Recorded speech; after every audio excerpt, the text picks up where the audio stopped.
naman eh.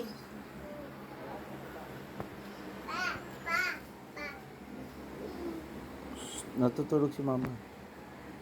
Tulog ka, kuya. Tulog kayong dalawa ni Cousin Dave. Sige. Kala niyo hindi ko kayo nararamdaman. Ikaw, Cousin Dave, kagating tinatingnan mo. Si Papa yun.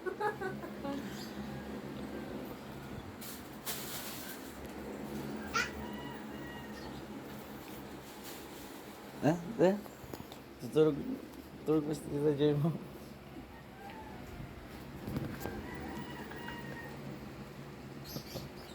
Ang sakit ulo ko, kuya. Tulog talaga kita.